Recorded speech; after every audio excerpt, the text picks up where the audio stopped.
Hey. Okay, check this out. Here's everything, Kelly. This is what, when you're talking about life and changes, it's kind of difficult to merge generations and to, I don't know, maybe accept changes because another generation is kind of telling you what to do. And, let me see, there's Carlos today has. I got my mask off today. Yeah, he's got his mask off today. There's Carrie. We're here working at the church. Those of you that, we're doing change. Yeah, change is being implemented. But this is what happens. And I'm trying to figure out, are we missing some things or are we just in a place that we don't want to move forward? So I have a house full of millennials. So when people start talking about millennials are this and millennials are that, millennials are nuts, millennials are crazy, millennials, they don't know what to do, millennials don't. Well, I have a problem with it for the mere fact I had millennials, and before millennials came, my generation was talked about just like millennials are talked about. Now, I will say this, that millennials have a sense of entitlement. And if you don't do it their way, then it's going to be a little problem. They're going to act as though that, I'm not doing it at all because they think that what we're doing doesn't make any sense. But we're talking about implementing change. So when you are constructing things such as service and trying to change, go outside of the boundaries with what used to work, and you find out that other things, there are possibilities that will work. We're here at the church at night. It's snowing outside, and so I just figured I'll stay up here and hang out a little bit. I'm a homebody. I don't really like to go out that much for whatever reason, and that was even before COVID. That was before COVID. So, if I come out, I'm coming out and I'm going to do what I need to do and I'm going back in the house. So, change is a major transition. I move fast in my head and then I'm not afraid to do the same thing with what I'm doing. There's Tony right there. He is, this is who we were waiting on Sunday. And I told you guys that we were waiting on somebody that was 6'7". I'm not kidding. And everybody that was coming in the restaurant, they were 5'2". So 5'2", I'm 5'7", so I'm trying to figure out, why are you all looking at these people and saying, is that Tony, is that Tony? Everybody's lifting their masks down. Is it, what, oh, no, these are my aesthetics. They keep on talking about, why are you doing this? You all know when you come on and something is going on, you know who it is, right? So put your seatbelt on, put your helmet on, because you just may fall and bump your head. Come on, boom, bump your head. Okay, let's talk about change. What do you think is a problem about our generation wanting change, Carlos? Because I know you're going to say something. About your generation. Yeah, well, yes. The one that birthday is. Yes, the one that birthed you. About the birth. How did you come up with birthed? See, that's another thing. Birthed. What is birthed? What is birthed? That's something like you didn't learn your Christmas speech well. They said, baby Jesus was birthed it. No, look, and let's see, here's the same. Waiting that out for me to come in. What happened? Okay, yeah, just tell us what happened to you Sunday. Let me see, can y'all see all of All the saints were Justin? Okay, talk, Tony. What happened? Tony is the bassist. He is a guitarist. He is a musician. He's an organist. He's a drummer. And those of you that are in your cities, you can have Tony to come to your service virtually. We'll be having some information. See, they're so eager. You see them? Virtually. Oh yeah, you're laughing, but I'm here to because he belongs here. He has to be here at 12 o'clock noon. But I'm telling you something.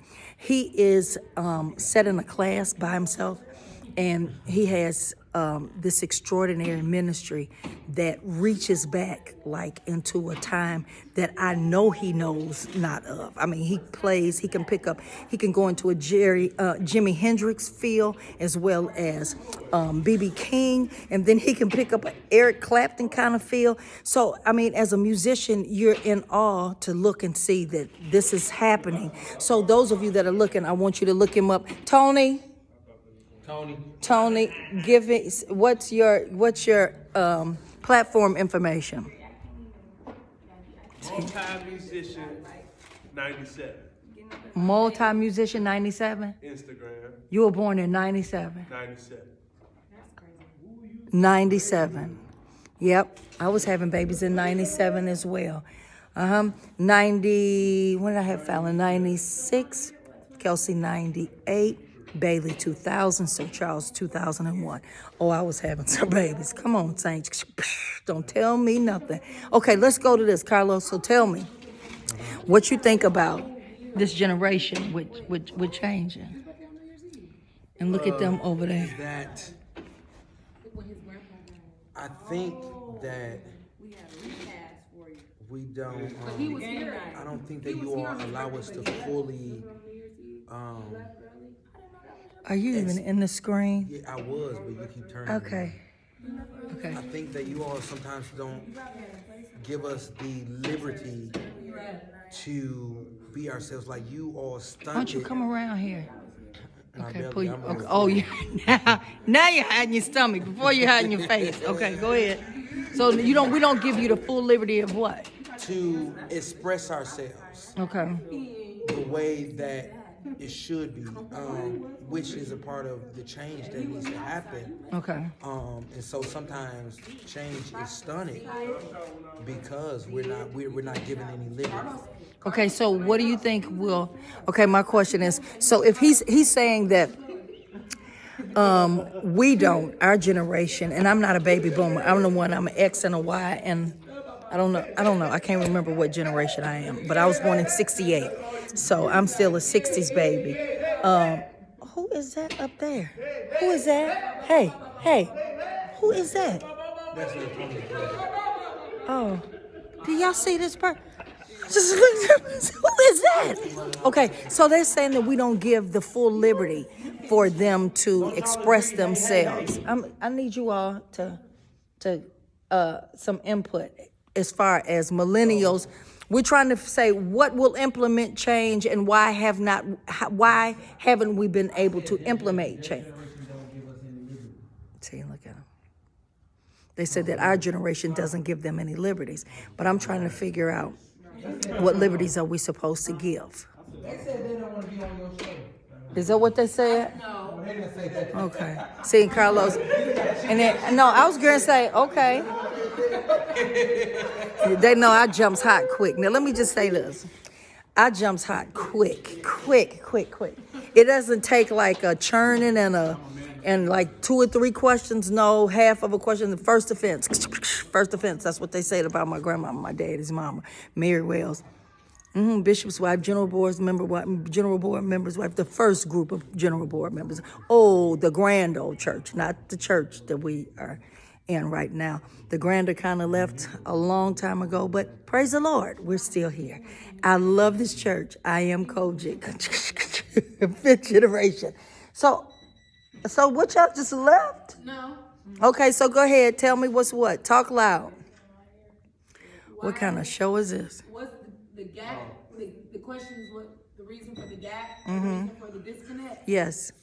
Reason for the gap and the disconnect. I think a lot of it plays into it. I think societal culture plays a lot into it as well. What's happening in the world, technology, Societal culture. social justice, education. I think that all plays a part in why the disconnect comes into place, because a lot of things that you all invented or discovered have become not necessarily backseat, but they have become second to the new inventions that are taking place currently. Okay. So I think that the disconnect is it's on both sides. Okay. Not enough respect for what has has already transpired, but also not enough respect to adhere to what's in front of you. Okay, because when you talk about racial injustice and things like that, that are fundamentally our foundations, we were told and we were also taught that we were to represent a generation and to celebrate the generation before us because of the sacrifices. And we didn't understand it because we never went through the same things. We never had gone through all of the persecution that my parents' generation went through. And so this new generation, I came up in the South, you all are in the Midwest. So you all don't even see the racial improprieties until the George Floyd, until the all of the things that have happened in 2020, so to speak. But they've never stopped. They've always been happening. And so we have a different kind of retrospective kind of respect of what we know that you all have not a clue of. And so that's just one thing. But then you have to look at the other sacrifices that we make to make sure that you all's lives are better than ours. My grandparents made sure that their lives were better. And then my parents, they made sure that their lives were better. So it's all about what you invest. So the investment becomes the question. And the problem with the generation now is the lack of caring enough to invest. And so when you don't want to invest and you don't care to invest, then you don't at all. And then we don't want to ruffle the feathers of our children or the grandchildren or the great-grandchildren, because I noticed my parents are totally different than they were rearing me and dealing with my children. They can ask for something, and the next thing you know, there it is, cash apped or in a bank account. And I had to do chores and in 2 weeks, if you do A, B, and C, here's a criteria that you have to make and to meet. And so, so the times are different, but now the Lord has leveled the playing field, so to speak, in the pandemic. And whatever your people do, I think that's what has ended up we all are doing in ministry. That's what I'm talking about, people in ministry. Whereas everybody was flopping and flinting and going here, there, and everywhere, now the church is the resource center for everybody. Therefore, ministers and people of our group, they are in. I'm getting ready to wrap it up. They're telling me wrap it up. I'm not on here but 14 minutes. I'm at 12:47. And so we have I think the pandemic has made us become more unified and conscientious of who we are, what we believe, how we will move from where we are to get to where we're supposed to go. Is it comfortable? Absolutely not. Does it make sense a lot? Absolutely not. But do we have to do it? Absolutely we do. And so our prayer lives are different so that we can get the witty inventions and creative ideas for our lives to give us that thrust and give us that push that we can do something different. And no matter, there's a group of people that will never come back to where we are now. Do you agree with that? Do there's some people that were here in ministry. Do you think some of them will never come back to the church? Yes, that's right. Agreed. Is that agree? Why do you agree? What you say again? What? See, and that's what. Why do we agree that some people may never come back to the church? Yes. Why? Because things are different now, and it's a mind thing, honestly.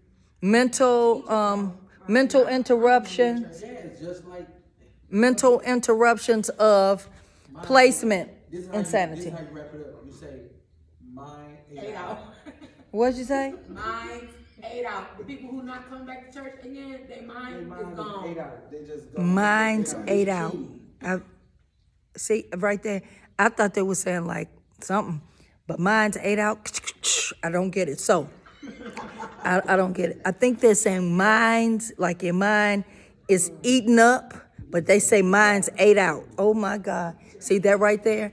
I would have never known what they were saying. I just would have said, oh, okay. Well, ladies and gentlemen, boys and girls, bees and butterflies, I want to say thank you so much for taking our time to hang out with We just had a brief little conversation. I don't know if we made any headway or not, but at least it's giving you a little something that you can think about. And if you like, please comment. Put in and respond. Let us know that you're here. Definitely, everybody that's on the line, I want to say thank you so much for your subscriptions, and tell somebody else about us. We'll be coming back and forth on here to just have conversations. Hey, this is Everything Kelly.